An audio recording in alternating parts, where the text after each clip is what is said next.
Gente, shalom, boa noite. Que o Eterno abençoe vocês. Eu quero conversar com vocês um pouquinho. Deixa eu aproveitar, pegar a mesinha. Vamos pegar junto, por favor. Pessoal, se tem uma coisa que é importante a gente conhecer, é a história desde o princípio. E quando Deus criou Adão e Eva, o Senhor fez algo muito especial com eles. Eu vou fazer uma pergunta para vocês. Quem sabia que Adão e Eva foram formados a partir dos 4 elementos? Terra, ar, fogo e vento. Quem sabia disso? Levanta a sua mão, por gentileza. Eu vou falar para aqueles que não sabiam. Deus formou o homem do pó da terra. Esse pó era úmido, por isso Deus tinha como fazer isso. 70% do corpo humano é água. Então nós temos a terra e a água. Nós temos o fôlego, que é o vento, quando Deus sopra das narinas. Só que dentro desse fôlego havia fogo junto, que é a glória. E nesse momento o homem nasceu. Só que quando ele pecou, o que aconteceu? Ele perdeu o fogo. Ele perdeu o fogo, foi expulso do Éden. E quando ele sai, 2 coisas acontecem. Abel e Caim, eles vieram prestar culto a Deus. O que eles fizeram, vocês lembram? Cada um trouxe a sua oferta. Pergunta, aonde é que eles leram que tinham que trazer oferta ao Senhor depois da saída do Éden? Qual igreja eles foram lá, ou quem foi que deu uma Bíblia para eles saberem que era necessário trazer uma oferta? Não vou responder ainda, vamos avançar. Jesus, quando vem para a terra, João Batista fala o que dele? Eu vos batizo com água, mas aquele que vem depois de mim vos batizará com Espírito Santo e com fogo. Hoje, irmãos, é a noite de dedicação, segundo Hanukkah. Mas, Tony, o que você está falando? Estou boiando, calma que você vai entender. João 3,16, a palavra diz, Deus amou o mundo de tal maneira que deu o seu Filho unigênito, para que todo aquele que nele crê não pereça, mas tenha vida eterna. Então, para que Deus pudesse devolver o fogo ao homem, Deus precisou trazer à terra uma oferta. Então, o que eu quero dizer para vocês, irmãos? Que quando nós entramos nesses assuntos financeiros, nós expressamos uma realidade eterna. É muito além do que você e eu estarmos auxiliando na manutenção do templo. Isso sempre existiu e faz parte de quem nós somos e não daquilo que precisamos fazer. Vocês conseguem acompanhar meu raciocínio? Então, onde eu quero chegar com tudo isso? O Senhor, irmãos, vai rededicar o templo. E se você entender que o altar supremo do universo, o ato mais excelente já feito e mencionado dentre os homens, foi a oferta do Filho de Deus, é importante você reajustar a sua percepção da sua postura com relação a isso. Porque, irmãos, nada no universo fica perdido. Ou você vai entregar para Deus o que é de Deus, ou você vai entregar para o diabo o que você não quer entregar. Alguém vai ficar com as suas coisas. Ou alguém aqui consegue guardar dinheiro sem honrar a Deus? Não precisa levantar a sua mão não, que eu já sei a resposta. Então, eu quero trazer para os irmãos a compreensão de que o fogo, para descer, ele precisa de lenha. E o próprio Deus decidiu encarnar uma oferta excelente, porque ele sabia que ainda que o homem viesse como Caim e Abel, lhe trazer algo, ainda não era aceito o nível de culto esperado por Deus, porque Deus recebe honra de quem eu sou, e não apenas daquilo que eu faço. E eu vou falar sobre isso depois dessa palavra. Então, irmãos, entenda que eu vou chamar você para fazer algo aqui hoje, mas você vai entender a grandeza dessa conversa durante a nossa conversa de hoje de dedicação do templo. Porque é muito mais do que aquilo que eu preciso fazer, mas é uma expressão do que eu sou, e tudo que eu faço fica registrado. Há memoriais nos céus, há livros que são lidos nas minhas palavras, nas minhas ações e nas minhas ofertas. Eu vou falar um pouquinho com você sobre isso hoje. Então, eu quero convidar você a ficar de pé, se você trouxe seu dízimo e a sua oferta, hoje você está participando de um portal que se abre, do qual o próprio Messias participou. E você está conectando o princípio da chama, você está trazendo algo para que algo seja aceso. Então entenda que toda manifestação vem de uma materialização, a necessidade de um ponto de contato na terra para que o que o céu quer fazer. Amém, irmãos? Glória a Deus, é uma alegria estar com vocês aqui. E eu quero continuar o que eu comecei falando para vocês sobre templo, sobre oferta, sobre dedicação, para que você tenha a perspectiva de Deus daquilo que você faz. Então nós estamos num portal, irmãos, de dedicação. E embora não seja uma festa perpétua, irmãos, eu abençoo as crianças, abençoadas, alegres, felizes, que aliás, eu quero falar uma coisa. O Senhor guarda essas crianças, protege do mal, e que o Senhor multiplique graça, sabedoria e virtude no meio delas, em nome de Jesus. Eu quero falar uma coisa que o Senhor me trouxe à memória, que eu havia esquecido. Essa casa foi fundada por um mestre, não foi? O mestre Cipriano, não tive a honra de conhecê-lo, mas é de abençoada memória, pelo que eu sei. Irmãos, eu funciono como mestre, né? O Senhor me chamou no ofício de mestre, e o Senhor falava comigo quando estava sentado ali, ao lado da Doroti, que o Senhor vai devolver o fogo à igreja, e vai rededicar as coisas como já foram, mas com a glória da segunda casa. Então esse é um tempo, irmãos, de pessoas que já foram tochas serem reacesas, e pessoas que nunca foram acesas serem ativadas. Então abre o teu coração, escuta o que o Senhor está te falando, e você vai ver que o Senhor tem o desejo de te fazer uma labareda de fogo de verdade. Então, partindo desse princípio, eu quero trazer para os irmãos a seguinte palavra. Eu quero abrir um texto de base para a gente continuar a nossa conversa. Lá em João, no capítulo 7, eu vou ler, e só para fazer menção, tá bom, da situação aqui. João, capítulo 7, versículo... Deixa eu ver aqui qual que eu vou fazer menção para os irmãos aqui. Na verdade, irmãos, eu vou só ler aqui rapidamente, que eu vou fazer uma conexão, tá? Não é a base da festa, da dedicação, mas eu quero fazer uma leitura, que eu vou encaixar algumas coisas para os irmãos entenderem. João 7 diz assim: passadas estas coisas, Jesus andava pela Galileia, porque não desejava percorrer a Judéia, visto que os judeus o procuravam matar. A festa dos judeus, chamada Festa dos Tabernáculos, estava próxima. Para aqui. Aí você fala, Tony, mas o que tem a ver Festa dos Tabernáculos com a festa de Hanukkah? Eu quero fazer uma conexão para você entender uma coisa. Quando veio a festa da dedicação, a qual Jesus celebrou, se eu não me engano em João 10, a referência, os judeus não puderam celebrar a festa de tabernáculos. E a duração da festa de tabernáculos, curiosamente, é a mesma duração da festa de Hanukkah. Então eles estavam em guerra nesse período, então não foi possível, porque o templo ainda estava profanado. Então, essa festa, ela veio de uma outra oportunidade de rededicar o templo após a vitória de Israel. Por que eu estou falando isso? Porque, irmãos, todas as festas registradas nas Escrituras, ainda que não sejam elas festas perpétuas como essa e a festa de Purim, por exemplo, nós precisamos entender que são cíclicas. E os portais espirituais nas quais essas coisas acontecem são recorrentes. E se você tem esse entendimento, você passa a ter clareza do porquê você passa a guerra. Você não passa a guerra somente porque você é uma pessoa que serve a Deus. Você passa a guerra porque tem muitas coisas em xeque na tua vida pelo que Deus te chamou para fazer. Tem muitas vidas que, se o diabo parar você, não vão receber o que Deus tem. Então não é sobre você, é sobre o teu chamado, porque para Deus o propósito é maior do que a vida.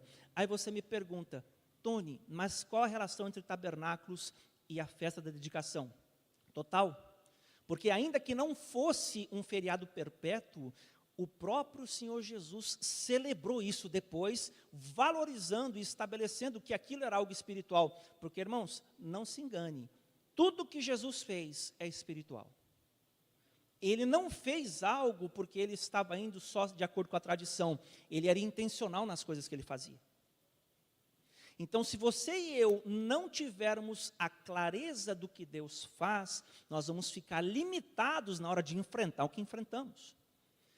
A primeira vela, irmãos, de Hanukkah, ela tem relação com a unção do rompedor. É quando o Messias veio para a terra, e eu quero dar uma percepção para você mais larga, de que, como é cíclico, ele veio uma vez para trazer um reino à terra. Então, essa unção que desce no primeiro dia é para você começar a romper com as trevas que te cercam. Eu vou fazer uma pergunta, você não precisa responder, mas aqui, quem está passando algum tipo de vento que fala, meu Deus, não precisa levantar a sua mão não, mas é só para você ver que é por causa do período também. Claro que tem as coisas do dia a dia, as consequências do que nós fazemos, mas entenda que o mundo está atravessando uma transição e você e eu estamos inseridos nos chamados últimos dias. E para que Deus rededique o templo, que é este aqui, alguma coisa eu preciso entender. Então, só quero ligar para você o seguinte, o diabo, irmãos, para a gente ir de fato para a palavra, o diabo, ele é preventivo. Aí você me pergunta, o que é isso? Quando ele percebe que Deus vai fazer algo tremendo na tua vida e aquilo está chegando, ele tenta esmagar você antes daquilo aparecer. Porque se você abortar, ele venceu. Todas as pessoas que precisam receber por meio da tua vida não vão receber, porque você desistiu, você chutou o balde. Então eu estou te antecipando isso, para você não temer e enfrentar com ousadia o que você hoje está, ou o que há de vir ainda, porque a festa dura 8 dias. Então esse é um período de você trazer à existência, por meio dos seus atos, aquilo que Deus já depositou no teu espírito. Por isso a gente anda por fé. Até aqui, tudo bem? Vocês estão comigo? Então, agora eu quero falar com vocês, irmãos, em João capítulo 2, porque eu quero trazer uma percepção de templo diferente do que a maioria de nós tem. O primeiro milagre, lembra que eu falei da unção do rompedor? Que é aquela que veio, qual é a unção do rompedor? Cristo. O Jesus que nós conhecemos é o tabernáculo do qual Deus fez conhecido o Filho. O Filho é o ungido, é o Messias, é o que Jesus carregava dentro. O Filho de Deus é o Cristo. Aí você fala, Tony, de onde você tirou isso? Quando Pedro olha para Jesus, que Jesus pergunta assim, quem diz o povo ser o Filho do Homem? Elias, Jeremias, João Batista, um dos profetas, mas e vocês? Quem vocês dizem que eu sou? De repente Pedro ouve o Pai e fala, tu és o Cristo. Mas ele não era Jesus, irmãos? Por que Pedro falou que tu és o Cristo? Porque Pedro viu Jesus por dentro. Então, eu posso me comportar como Jesus, eu posso fazer as coisas que Jesus fez, mas se eu não carrego a unção do rompedor, que é o Cristo dentro, eu sou somente mais um na terra, um simpatizante da fé. É o Cristo que traz a unção que quebra o jugo. O Espírito, irmãos, é poder de Deus sobre o Cristo, porque ele recebeu 2 unções. O Espírito do Senhor Deus está sobre mim, e quem estava dentro dele? O Cristo. O Cristo, Messias. Messias significa ungido. Então entenda que há 2 unções, e a que vence as guerras é a do Cristo. É um pouco chocante o que eu vou falar, irmãos, mas se você começar a entender o que Jesus veio fazer, a sua mente vai fazer assim, ó, bum, e o diabo não vai te pegar mais nas mesmas ciladas, porque ele não precisa inventar coisas para nos pegar, ele só precisa mexer onde dói, ou mexer naquilo que, eu não consigo vencer porque a carne é fraca. Então, às vezes a gente se esconde atrás de coisas para poder dar para o diabo a vantagem sobre nós, e Deus me entende. Irmãos, Deus entende tanto a gente que ele teve que enviar o filho para morrer. Porque se tivesse jeito mais fácil, ele não faria isso. Você pode ter certeza. Então, de tanto Deus nos entender, ele teve que matar o filho. Mas segue comigo aqui, João capítulo 2. Qual foi o primeiro milagre que Jesus fez? Quem lembra? Multiplicou, aliás, água em vinho. Lembra disso? Mas tudo bem, não é sobre isso.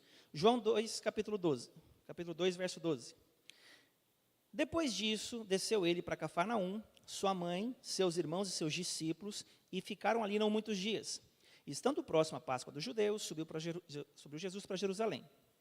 Encontrou no templo, presta atenção aqui, encontrou no templo os que vendiam bois, ovelhas e pombas, e também os cambistas assentados, e tendo ele feito um azorrague de cordas, expulsou todos do templo, bem como as ovelhas, os bois, e derramou pelo chão o dinheiro dos cambistas.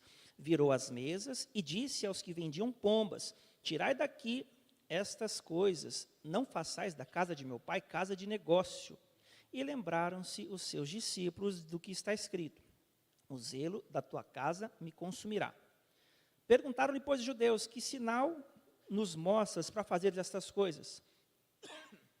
Jesus lhes respondeu: destruí este santuário, em 3 dias o reconstruirei. Replicaram-lhe os judeus: em 46 anos foi edificado este santuário, e tu em 3 dias o levantarás? Ele, porém, se referia ao santuário do seu corpo. E aqui começa a nossa conversa.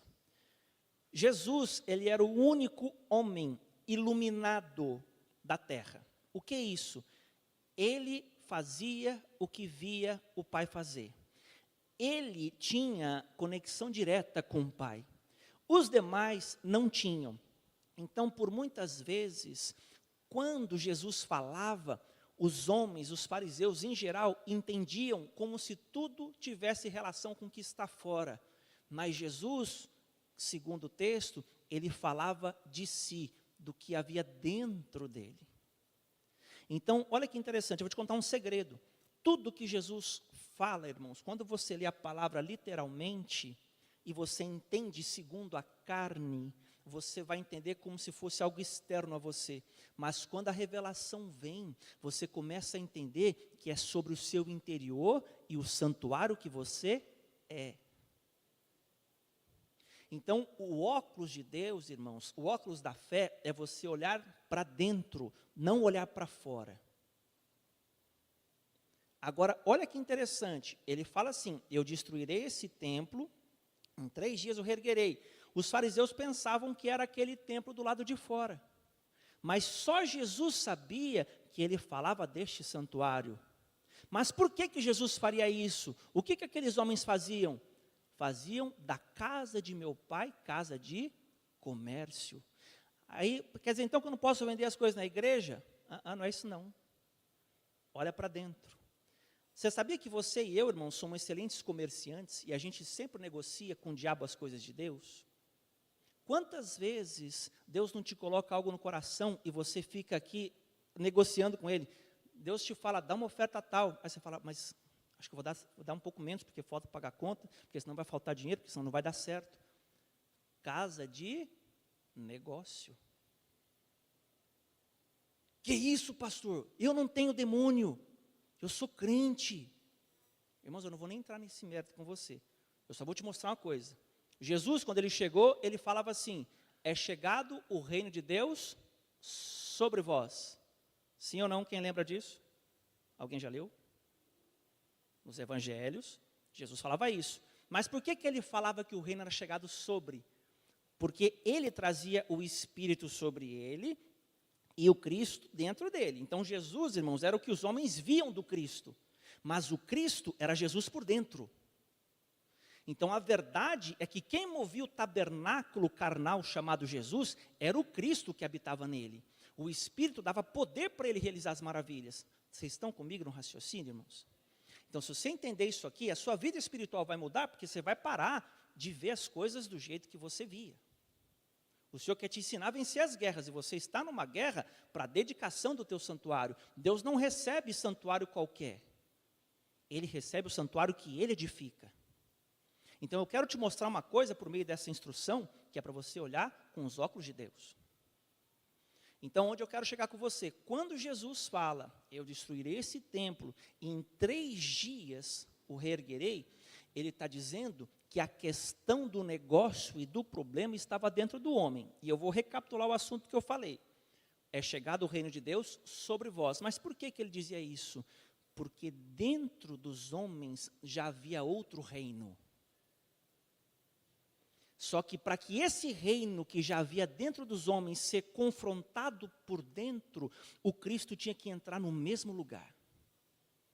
Para isso, Jesus veio como oferta, estabelecer no céu justiça, que é a autorização de entrar no santuário de Deus, para começar a agir dentro de nós como o Senhor dos Exércitos. Salmo 24, a palavra fala assim: do Senhor é a terra e a sua plenitude, o mundo e os que nele habitam. Fundou a ele sobre os mares e sobre as correntes a estabeleceu. Quem subirá ao monte santo do Senhor, ou quem há de permanecer no seu santo lugar? Aquele que é limpo de mãos e puro de coração, que não entrega a sua alma à falsidade, nem jura dolosamente. Este obterá do Senhor a bênção, a justiça do Deus da sua salvação. Tal é a geração dos que o buscam, dos que buscam a face do Deus de Jacó. Aí entra aquele verso: levantai, ó portas, as vossas cabeças, levantai-vos, ó portais eternos, para que entre quem? O Rei da Glória. Quem é esse Rei da Glória? O Senhor forte e poderoso, o Senhor poderoso nas batalhas. Mas dá uma segunda menção: levantai, ó portas, as vossas cabeças, levantai-vos, ó portais eternos, para que entre o Rei da Glória. Quem é esse Rei da Glória? O Senhor dos Exércitos. Ele é o Rei da Glória. E eu te faço uma pergunta: por que duas vezes Rei da Glória? Por que duas menções no mesmo salmo, parece uma situação parecida? Porque o primeiro Rei da Glória, irmãos, é o próprio Cristo entrando em você. E depois vencendo com você. Ele entra, vence as guerras aqui. Depois aquele poder opera através de você. Então ele te dá vitória dentro e te dá vitória fora. Não é só vitória fora. E a rededicação do templo, o tabernáculo que existia antes, que era caído dos homens, não era aquele que Salomão construiu, não era aquele que o pessoal ia fazer sacrifício. Jesus sempre falou e sempre quis habitar aqui. Então todas as guerras e os desafios não estão lá fora, estão aqui. Os gigantes estão aqui. E agora eu vou te contar uma chave para você continuar a entender comigo o raciocínio. Quem é Jesus, irmãos? Jesus é a palavra de Deus. Agora, eu costumo ensinar para as pessoas que acompanham a minha vida que existe um princípio régio daquilo que eu falo. O que é para a direita é para a esquerda. Então entenda, se existe verdade, o que existe que combate a verdade? Mentira. Se existe o Cristo, quem combate o Cristo? O anticristo. E qual é a guerra no final das contas? É por informação. Deus tem as suas palavras aqui. O diabo, ele também tira as palavras daqui, mas ele envia junto com a informação um espírito diferente. Aí você fala: como assim, Tony? Jesus falava o quê? As palavras que eu vos tenho dito são espírito e são vida. Então, se Jesus emana e serve espírito e vida, o que emana aqueles que sabem a palavra, mas não portam o Cristo? Espírito e morte. É só você colocar o paralelo. Então, irmãos, não é sobre saber a palavra de Deus, é sobre o que eu me torno enquanto eu aprendo e pratico. Vocês estão comigo, irmãos? Então, enquanto o Senhor não transformar o meu coração e o teu, eu sou mais um na multidão. E eu não fui chamado para ser mais um. Eu fui chamado como único filho de Deus. Não tem outro como você, ainda que talvez você tenha um irmão gêmeo. Você é único aqui. E não tem como você ser diferente do que Deus te chamou para ser, exceto se você está dando crédito a outra palavra. Então, para que Deus faça a rededicação e acenda o fogo, Ele precisa implodir o santuário. E aí você vai entender o porquê que a tua vida entra em crise. Porque Deus não aceita as coisas que eu construo na minha velha natureza como dele e como verdade. Então, pergunta, e agora eu vou pedir para você levantar a mão. Quem aqui já viu a sua vida entrar de pernas para o ar de uma vez que você não sabe nem por onde começar a resolver o problema? Alguém já passou por isso ou só eu? Olha, ainda bem que eu não estou sozinho nessa. Porque às vezes a gente pensa, meu Deus, só acontece comigo. Mas não é. Sabe o que é isso, irmãos? Quando a sua vida vira de pernas para o ar, tudo de uma vez, não é diabo, é Deus. Que isso, pastor? Deus quer me abençoar, Deus não quer que eu passe dificuldade nem crise. De fato, Ele não quer não. Mas sabe qual que é a situação? É que quando Deus precisa fazer uma inspeção no santuário, a palavra diz que o nosso Deus, Ele é fogo consumidor. Sabe o que o fogo faz? Eu vou te mostrar o que aconteceu com Isaías aqui, ó. Isaías, no capítulo 6, que a gente canta, Deus acende o fogo, vem com fogo, e cai fogo, e faz o fogo. Só que na hora que o fogo vem, nós entramos em crise. Meu Deus, apaga o fogo, porque a gente não sabe do que se trata o fogo de Deus, irmãos. Então, é importante você estudar a palavra e entender que Deus, Ele não tem dó da gente.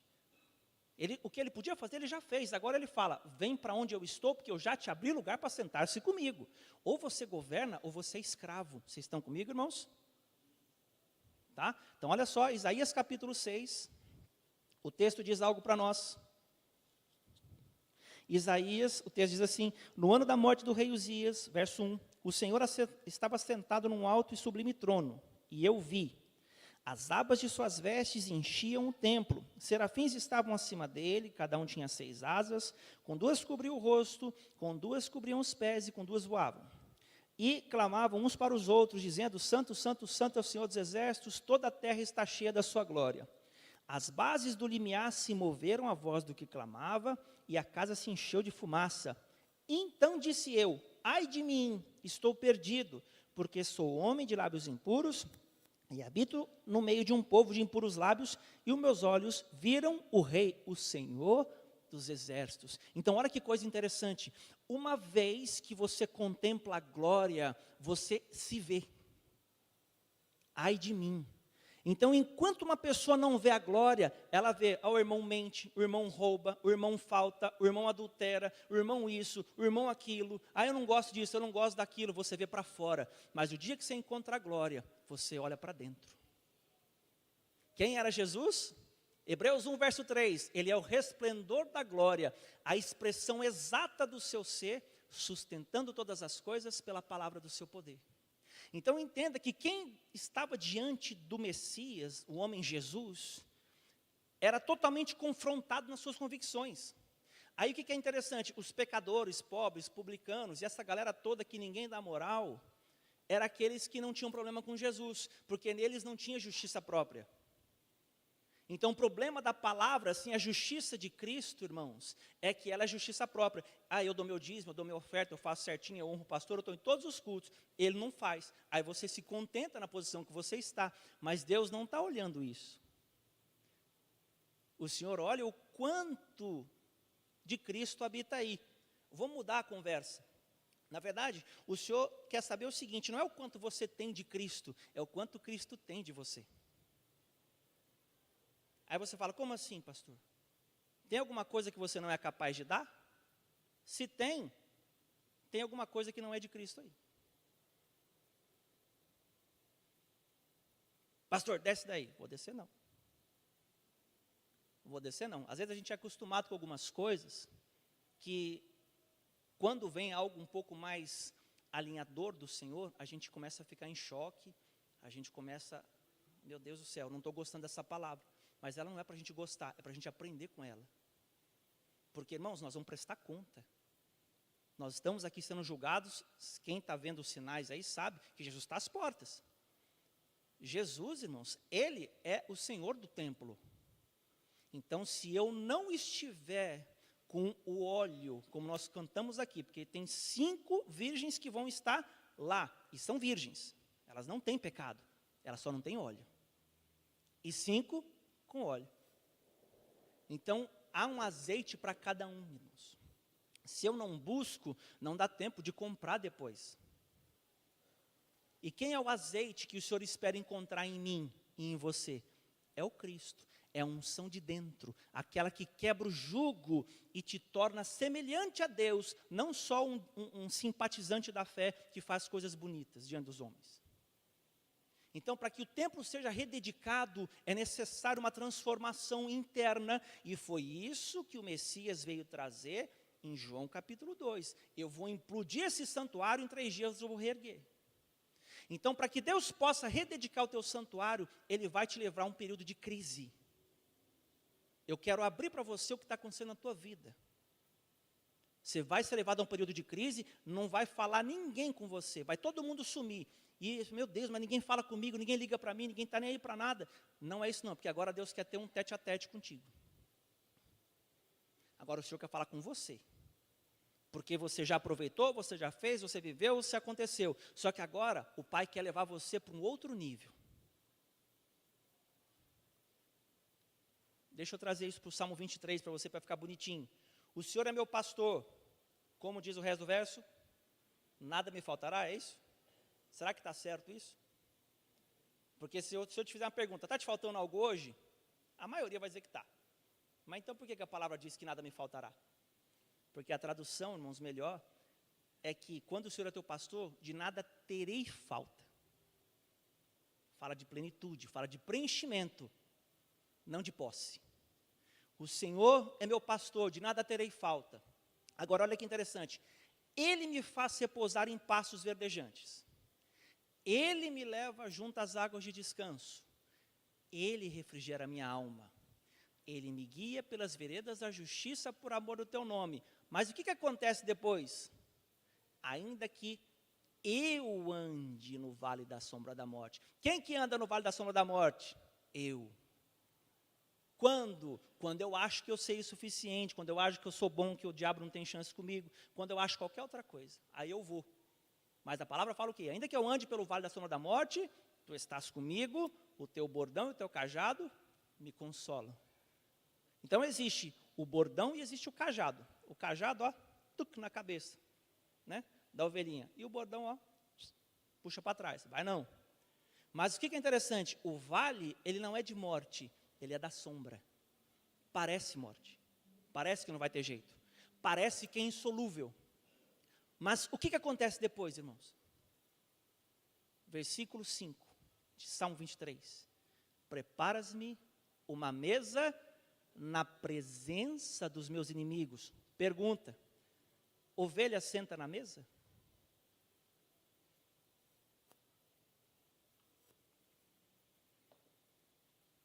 Agora, quem senta na mesa é o filho. Então, o vale da sombra da morte é para tirar você da posição de ovelha e te tornar filho. Deus quer te dar agora governo, não somente cuidado. Agora Deus quer que você assuma responsabilidades pela vida dos seus irmãos, não só pela sua. Deus quer que você entre em outras guerras, não só as suas.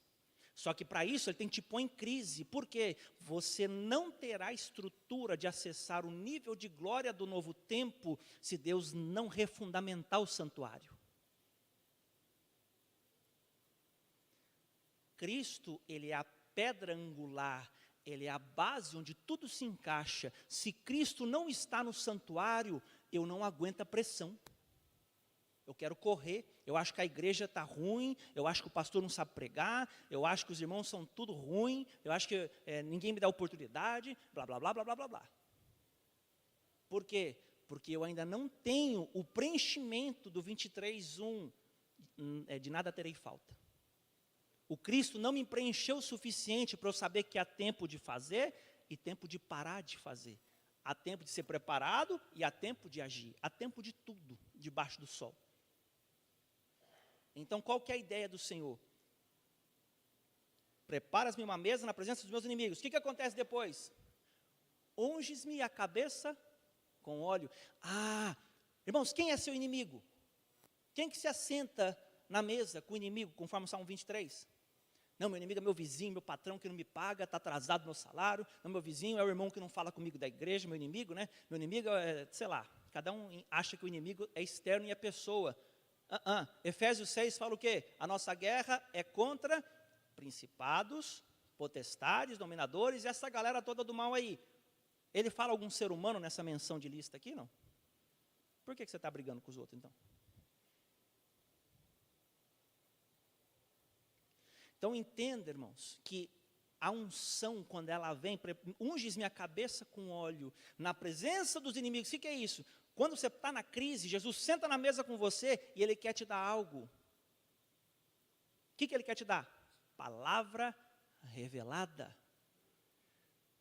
Ele quer que você compreenda por dentro quem Ele é. Não só saiba a história de Davi, do Salomão, do José, do Elias, do Moisés. Deus não quer que você fique contando a história dos outros. Deus quer que você revele o Filho.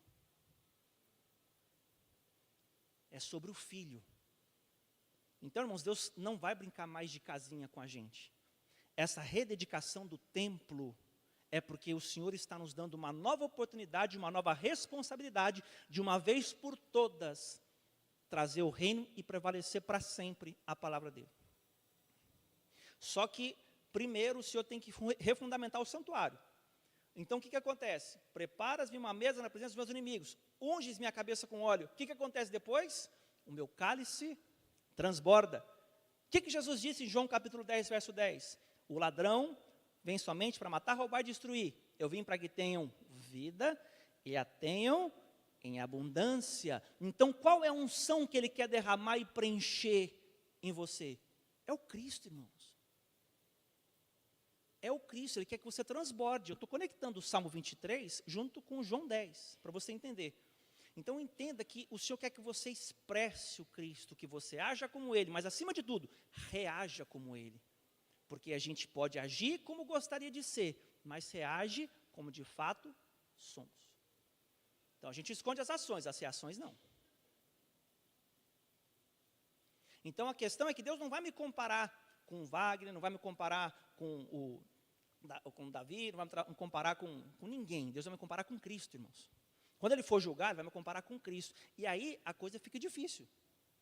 Porque na nossa justiça, talvez a gente é melhor do que um e outro, mas e na do Cristo? Então, eu estou te contando isso aqui, porque nós vamos voltar a falar do tabernáculo lá na frente. Qual que é a situação agora? Unges minha cabeça com óleo, o meu cálice transborda. Bondade e misericórdia certamente me seguirão. Então, eu não preciso ir atrás, eu preciso caminhar, porque uma vez que o Cristo me preenche e transborda, as bênçãos do Senhor me seguem. Bondade e misericórdia certamente me seguirão de vez em quando, todos os dias da minha vida, e habitarei na casa do Senhor para todo sempre. O Senhor habita onde, irmãos? Aqui, ó. Então agora Ele divide a casa contigo, porém, a questão é que Ele quer que você entenda como funciona a dinâmica da rededicação. Porque o templo foi profanado. O que é isso? O inimigo, irmãos, ele construiu uma estrutura maligna, uma vez que ele inseriu algo que Deus não aprova. Então, é muito fácil contaminar o que Deus faz sem perceber. O diabo, irmãos, quando ele enganou Eva, e ela comeu do fruto, o que aconteceu lá? O homem foi expulso do jardim. Aquele santuário não servia mais para Deus. Então, quando você entende que algo entrou ali, Deus teve que expulsar o homem, o diabo, ele construiu algo em você, irmãos, e em mim, que em termos psicológicos eu gosto de chamar de ego. O ego, irmãos, a carne é a mesma coisa. E eu vou te dizer outra coisa que talvez vai te chocar. A carne é a imagem e semelhança de Satanás. Olha que coisa linda. Quando eu sou só o bifão, só o açougue, eu estou lá agindo do jeito que eu gosto, porque eu que sei que é bom para mim, e estou lá manifestando o açougue, a carnalidade pura. Eu estou me revelando como filho do cramunhão, do tinhoso. Pastor, não concordo com isso não. É o que a palavra fala, irmãos. O Senhor, Ele não gosta de mim ou de você pelo que eu faço. Ele gosta de mim e de você pelo que Ele é. E Ele precisa olhar para mim e ver que eu expresso que sou filho dEle. E expressar, irmãos, é questão de semelhança, não somente de conduta. O Senhor quer trabalhar na minha vida e me trazer fogo, e me trazer as respostas, porque tem gente orando aqui, irmãos, e o Senhor quer responder você. Só que você está tão energizado nas suas emoções, que você não consegue nem ver o que Ele está falando, e nem ouvir o que Ele está dizendo. E o Senhor, Ele não vai trazer, irmãos, pessoas carnais para o reino, porque a carne não pode herdar o reino de Deus. Mas pastor, que palavra é essa? Nós estamos na fé da dedicação. Irmãos, esse é o primeiro dia, porque Deus quer concluir algo com você, acendendo a primeira chama. A primeira chama é para você ver o que você não via. É para você entender o que você não entendia. Porque Deus não tem paz com carne, irmãos. Deus não tem. Não pense você que tem como dar jeitinho. O reino dos céus não está em crise. Então, a forma como eu me porto com as minhas finanças, com a minha família, com a minha comunhão com Deus e com a minha palavra, fala muito sobre mim. Será que eu tenho honrado os meus líderes, os meus pais, de repente os meus cônjuges, né? Quem é casado aí?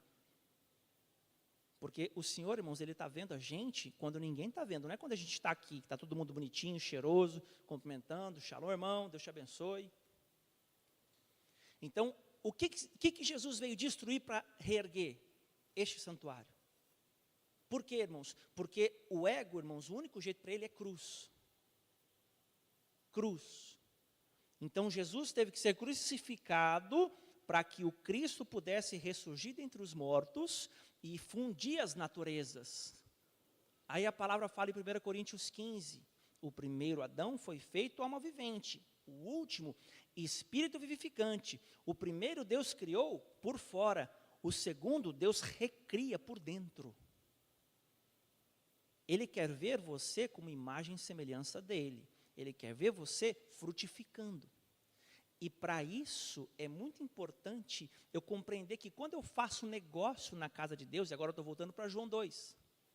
Quando eu faço negócio com as coisas de Deus, Deus fala uma coisa, eu negocio. Deus fala outra coisa, eu tento equilibrar. Deus fala, faça isso para o fulano, mas eu não gosto do fulano. Não vou fazer para ele, vou fazer para outro.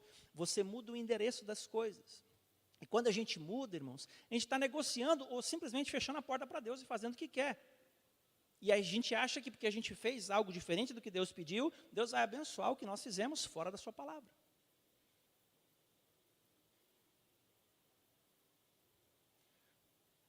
Então, irmãos, vamos voltar aqui. Eu quero voltar aqui para João capítulo 2, para você entender mais uma coisa comigo. E eu não vou demorar. Falar para eu sair daqui só segunda às 10. Brincadeira, brincadeira. Calma aí que eu já estou acabando. João capítulo 10. 2, quer dizer. O texto fala assim: perguntaram depois os judeus, que sinal nos mostras para fazer estas coisas? Jesus lhe respondeu, destruir esse santuário, em 3 dias o reconstruirei. Então, o que ele está armando e mostrando que faria? Ele estava servindo, irmãos. Aliás, eu quero fazer um paralelo aqui. Hebreus capítulo 5, verso 8, você não precisa abrir, eu vou ler direto para você aqui. Hebreus capítulo 5, verso 8, o texto diz assim, pastor, para que tanta Bíblia? Porque, irmãos, é costume de mestre, tá? Então, vamos lá. Hebreus capítulo 5, verso 8. O texto fala assim, que Jesus, embora sendo filho, aprendeu a obediência por aquilo que sofreu. Tendo sido aperfeiçoado, tornou-se autor de eterna salvação para todos os que lhe obedecem. Então, tinha uma coisa, irmãos, que o Cristo não sabia na glória. Uma coisa, que era obedecer com sofrimento. Ele aprendeu aqui. Porque ele sempre viveu na glória, ele sempre viveu na realeza, e os anjos o serviam. Mas quando ele veio para cá, ele aprendeu de uma perspectiva que ele não tinha, que é você entrar num mundo caído e ter que manter justiça contra toda a oposição que os homens ofereciam a ele. Porque cada um daqueles homens, irmãos, era um santuário maligno. E Jesus sempre falou, se eu expulso demônios pelo dedo de Deus, é chegado o reino de Deus sobre vós. Então, mas expulsar demônio da onde, se não está dentro? Então, irmãos, muitos de nós têm na crença espíritos malignos escondidos atrás. E é por isso que muitas vezes você fica triste, não sabe por quê. Você fica desesperado, com vontade de sumir, com vontade de se matar. Não é só fora não, tem coisa que fala aí dentro. E se você não entender que o nível de guerra é interno, você vai estar sempre brigando com os outros. Aí você vai querer sempre mudar a geografia. E o problema que está dentro de você, você vai levar para onde você estiver. Conhecereis a verdade vos libertará. Isso é importante. Mas Jesus mandou ir por todo mundo, pregar o evangelho e expulsar os demônios. Mas cadê, irmãos? Eu estou trazendo tudo isso porque é importante você entender que você tem guerras espirituais para enfrentar, que são responsabilidades suas conosco. E nós estamos aqui para te ajudar. O Senhor, irmãos, Ele não tem paz com as trevas. Ou é Deus, ou não é. Ou o Senhor está na guerra, ou Ele não está. O Senhor é inteiro conosco. E Ele vomita os mornos, diz a palavra. Então não negocie com a palavra. E entenda que hoje, irmãos, hoje o Senhor quer trazer para a tua vida a alegria da salvação. Que é coisa que você já teve há muito tempo e hoje você, de alguma forma, não sabe o porquê que vive o que vive. Salmo 51, 10. Cria em mim, ó Deus, um coração puro e renova dentro de mim um espírito inabalável. Não me repulses da tua presença, nem me retires do teu Santo Espírito. Torna a dar-me a alegria da tua salvação e sustenta-me com o espírito voluntário. O Senhor quer te dar sustento, o Senhor quer te dar amparo. Ele é pastor e bispo da tua alma. Ele quer cuidar de você por dentro. Você não precisa de que alguém chegue todos os dias e ponha a mão na tua cabeça. Você precisa conhecer aquele que inspirou essa palavra aqui. E para fechar, pastor, e a rededicação do templo, como é que fica? Ela fica com Deus se colocando diante de você agora e te dizendo o seguinte: você está disposto a enfrentar o que tem que enfrentar para eu reposicionar você e fazer de você o que eu chamei você para fazer? O Senhor quer reposicionamento nosso, irmãos, porque a glória da segunda casa é maior do que a da primeira. Só que não dá para fazer o que a gente fazia e achar que é só manter o piloto automático. O Senhor é vivo, o Senhor é dinâmico, o Senhor se move no tempo. O Senhor tem para nós novidade de vida. E tudo que hoje eu enfrento e não me satisfaz é uma denúncia de algo em mim que precisa morrer. Se você chegar no cemitério, não tem um morto reclamando, irmãos. Quem chora é os que ficou vivo. Então, se ainda está doendo, é porque você está vivo. Deus não se move por lágrimas, irmãos, Deus se move por fé. Quando o medo estiver segurando, irmãos, vai com medo mesmo, mas não fica parado. Meu Deus, eu não sei se vai dar certo. Vá, se Deus falou, vá. E o Senhor se encarrega da parte que você não é capaz, mas se você puder fazer, o Senhor não vai fazer por ti. Vamos ficar de pé. Eu quero orar pela tua vida, irmãos, porque eu vejo o Senhor querendo trazer um renovo profundo para esse lugar. Profundo, profundo, profundo. Porque o Senhor quer tirar você das expectativas humanas.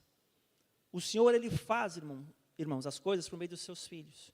O Senhor não precisa que pessoas A, B ou C estejam fazendo algo. Ele precisa de pessoas que estejam com um coração voluntário a realizar algo que Ele pede. Então, eu quero orar pela sua vida. Senhor, em nome de Jesus, cada coração que está aqui, cada coração que foi tocado por essa palavra, cada pessoa que não está aqui, está assistindo na internet, eu peço que o Senhor venha trazer um renovo profundo. A tua palavra fala que o Senhor faz dos seus anjos ventos e dos seus ministros labaredas de fogo. Eu quero pedir que o Senhor venha acender a chama nos corações que elas se apagaram. Peço que o Senhor venha ativar, Senhor, as chamas do Senhor, o batismo com fogo naqueles que ainda não foram. E peço que todos os meus irmãos, até o último dia dessa festa, possam ver a tua glória e o teu favor, porque hoje o Senhor vai continuar uma ministração nos corações deles no decorrer da semana, mas não ficará um coração sem receber a chuva e a novidade de vida do Senhor. Eu quero declarar uma ativação de graça, de glória, de revelação. Ativa os ministérios que estavam parados, ativa os corações que estavam desanimados, ativa as pessoas que estavam sem saber o que fazer, para que se posicionem, se unam ao que o Senhor está fazendo, em nome de Jesus. E toda planta que meu Pai Celestial não plantou seja arrancada. Papai Santo, se falta algo aqui que o Senhor ainda precisa limpar, que assim seja, mas que o Senhor receba toda a honra e toda a glória, como sempre recebeu, em nome de Jesus. Amém.